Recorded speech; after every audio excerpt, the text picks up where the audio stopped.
और भी बहुत आएंगे बाहरों की कलियां चुनने वाले, तुमसे बेहतर पढ़ने वाले, हमसे बेहतर पढ़ाने वाले। अब बकवास कब करो सर, पढ़ाओ ने। तो चलो देखें, पढ़ते हैं। तो देखो हेडिंग आपकी त्रिभुजों के गुण, प्रॉपर्टीज ऑफ ट्रायंगल। तो देखो हम इसमें त्रिभुजों के कुछ गुणधर्म पढ़ते हैं जो डायरेक्टली क्वेश्चन के अंदर अप्लाई होते हैं। यानी कोई भी, चाहे कंपटीशन एग्जाम हो, चाहे बोर्ड के एग्जाम हो, किसी भी एग्जाम के अंदर डायरेक्टली क्वेश्चन आता है, उसमें हमें त्रिभुजों के गुण आने चाहिए, तभी जाकर के हम ज्योमेट्रिकल क्वेश्चन है वो हल कर पाते हैं, अदरवाइज नहीं कर पाएंगे।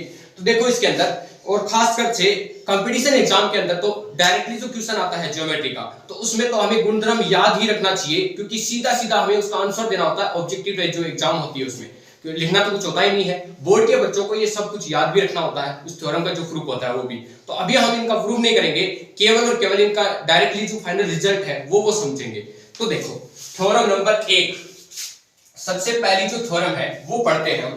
तो 1 नंबर जो थ्योरम है उसमें क्या होता है, तो इसमें ये होता है कि किसी भी त्रिभुज कि अगर एक भुजा को आगे बढ़ाया जाए तो उसमें बनने वाला जो बहिष कोण होता है उसका मान सुदूर स्थित, यानी थोड़े से दूर स्थित जो दो कोण होते हैं उन दोनों कोणों के योग की क्या होता है, बराबर होता है। समझ में आई? तो सर नहीं आई, अब ये बता रहा हूं, थोड़ी जैसे समझ, बोर्ड पर लिखकर बताओ।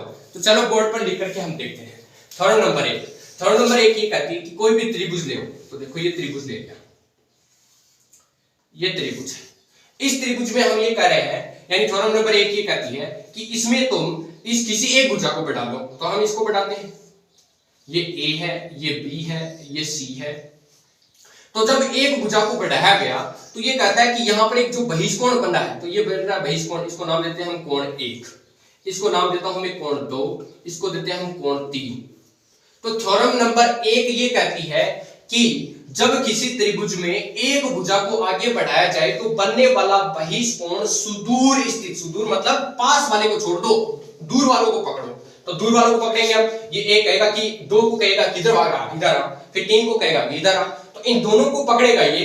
तो कहने का अर्थ ये है कि कोण 1 का मान किसके बराबर होता है, तो कोण 2 और कोण 3 दोनों के जोड़ के बराबर होता है।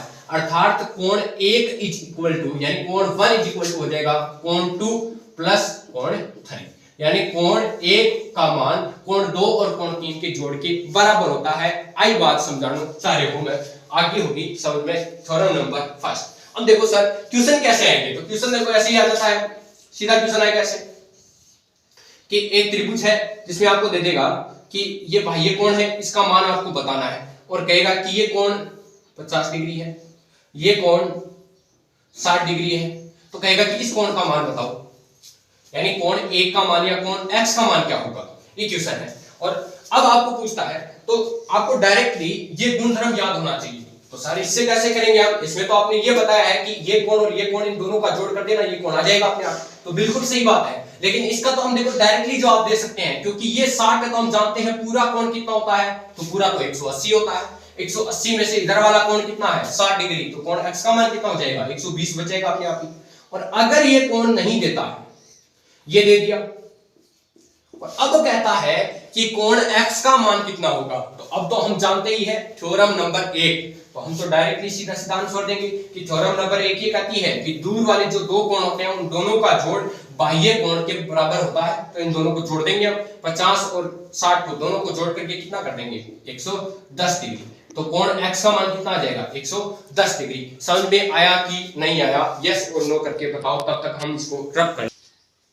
अब देखते हैं हम कि जो दूसरी थ्योरम है वो क्या कहती है। तो दूसरी थ्योरम कहती है किसी भी त्रिभुज के अंदर अगर एक भुजा के समांतर एक दूसरी रेखा इस प्रकार से खींची जाए कि वो शेष दो भुजाओं को प्रतिच्छेद करती हुई रेखा अगर तीसरी भुजा की समांतर खींची जाए तो वो दोनों शेष दोनों भुजाओं को समान अनुपात में विभाजित करती है। तो सर बोर्ड पे समझाओ। तो देखो ये ऐसे होती है, जैसे कोई भी त्रिभुज है और हम कहते थे कि इस त्रिभुज के अंदर ये जो एक भुजा दिख रही है, इस एक भुजा के समांतर में एक अन्य चौथी भुजा खींच रहा हूं दूसरी, तो ये देखो ये समांतर खींचती। समांतर भुजाएं हम पढ़ चुके हैं पहले ही, जानते ही हो।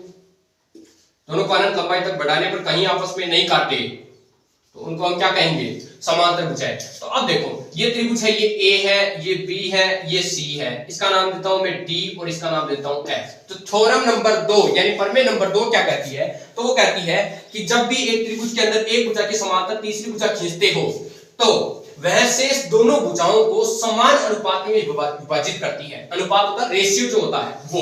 तो देखो इसका जो रिजल्ट आता है वो क्या होता है, तो रेशियो देखो AD बटा BD, यानी AD बटा BD, इसका मान है वो किसके बराबर होगा, तो इसके अनुपात के। तो इसका अनुपात क्या आएगा, AF बटा FC। अब अनुपात और समानुपात में भी हम कभी अलग से चैप्टर करेंगे तो उसमें पढ़ते हैं कि अनुपात क्या होता है, समानुपात क्या होता है, ये सब पढ़ते हैं। तो देखो AD बटा BD बराबर क्या आएगा, AF बटा FC, इस प्रकार से। तो ये फाइनल रिजल्ट थ्योरम नंबर 2 का याद रखना है। तो इसमें सर ये कहां काम में आएगी, तो इसमें भी तुम्हें इस प्रकार से दे देगा कि एक त्रिभुज है जिसमें अंदर यानी BC समांतर है DF के, डायरेक्टली देगा कि BC समांतर है DF के। तो आपको बताना है ये भुजा दे दी जैसे 3, ये दे दी 4 और ये दे देता है 2, तो इसका मान कितना होगा, ये दे देता है पूरी की AC की लंबाई है 20। तो आपको बताना है कि FC की लंबाई कितनी होगी। तो इस प्रकार से इसमें क्वेश्चन पूछता है। तो देखो FC की लंबाई हम कैसे निकालेंगे, तो FC की लंबाई अगर हमें निकालनी है तो हमें AD 3 है और ये BD कितनी है, 4 है। FC की अगर हमें लंबाई निकालनी है तो इसमें हम मान रखेंगे, तो इसमें तो मान रखेंगे, तो इसमें हमारे पास AF का मान है ही नहीं, तो कोई बात नहीं है। हम BC को, ये 20 जो दिख रहा है, इसको हम 3 और 4 में तोड़ते हैं। तो देखो 4 और 3 तो कितना होता है, 7 होता है। तो ये 20 और बट्टा में 7 लगाएंगे, तो ये 60 टुकड़ों में टूट जाएगा 20। और हमें अगर मान AF का निकालना है तब तो गुना करेंगे इससे 3 से, ऐसे इसको सरल करने पर जो मान आएगा वो AF का देगा। और अगर मान FC का निकालना है तो 20 बटा 7 तो करना ही करना है, क्योंकि 20 जो है इसके 7 टुकड़े करने हैं। और फिर कितने टुकड़े FC को देने हैं, तो 4 टुकड़े FC को देना है, तो गुना 4 कर देना है। इस प्रकार से सरल कर इसका मान निकाल लेना है, जो मान आएगा वो इस प्रकार से। यानी इसमें डायरेक्टली क्वेश्चन कैसे पूछ रहा है वो आपको ध्यान में रखना है। अब देखते हैं नेक्स्ट थ्योरम, थ्योरम नंबर 3। थोड़ा सा इसको रफ कर लेता हूं।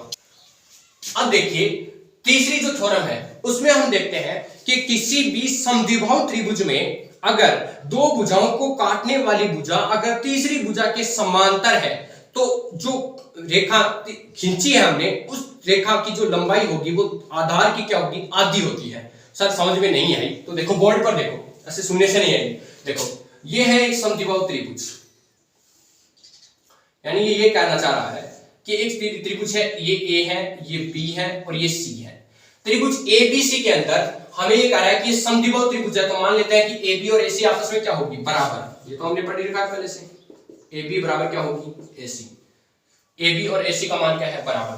अब ये कह रहा है कि अगर तुम एक ऐसी रेखा खींचते हो जो BC के समांतर हो, यानी BC के समांतर क्या है, DE खींचती है हमने, यानी BC समांतर है इसके DE के, तो इसका जो रिजल्ट है वो ये कह रहा है, ये दो तो है कंडीशन कि एक तो AB और AC दोनों क्या होनी चाहिए, बराबर होनी चाहिए। फिर कह रहा है कि BC और DE क्या होनी चाहिए, समांतर होनी चाहिए। तो हमें रिजल्ट क्या है प्राप्त होगा, तो रिजल्ट प्राप्त होगा कि जो DE है उसकी लंबाई किसके बराबर होगी, तो BC की आधी होगी, यानी BC बटा 2।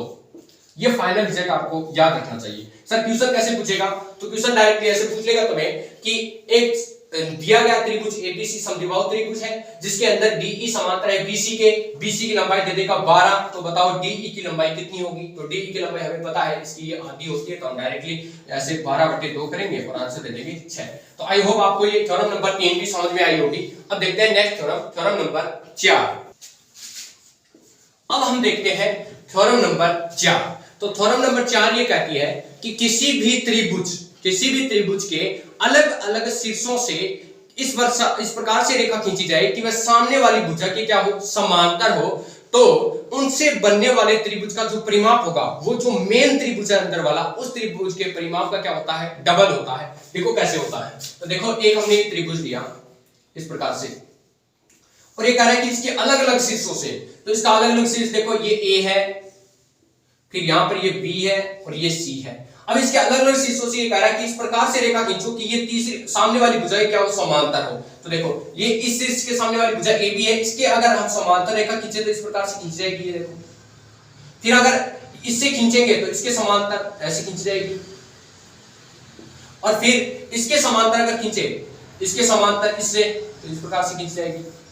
तो कहने का अर्थ ये है कि अब जो बड़े वाला त्रिभुज बना है उस त्रिभुज का परिमाप छोटे वाले त्रिभुज के परिमाप का क्या होगा, डबल होगा। देखने में भी लग रहा है कि तो जैसे D, ये E और ये F, यानी कि अब हमें अब प्रश्न पूछा जाएगा कि दिया गया त्रिभुज ABC है जिसका परिमाप हमें दे देगा 8 सेमी, यानी एबीसी त्रिभुज का परिमाप दे रखा है 8 सेमी और कह देगा बताओ डीईएफ का क्या होगा, ऐसे आकृति दे करके, और कह देगा कि जहां पर बीसी समांतर है डीएफ के, एबी समांतर है एफई के और बीसी ये एसी समांतर है डीई के। तो हमें पता होना चाहिए डायरेक्टली फाइनल आंसर कि 8 का डबल करेंगे तो 16 आता है, तो डीईएफ का जो क्षेत्रफल हो जाएगा वो कितना हो जाएगा 16। और मान लो डीईएफ का परिमाप, सॉरी क्षेत्रफल नहीं परिमाप, और मान लो डीईएफ यानी बड़े वाले का परिमाप अगर 8 दिया होता तो इसका कितना होता, तो इसका आधा हो जाता 6।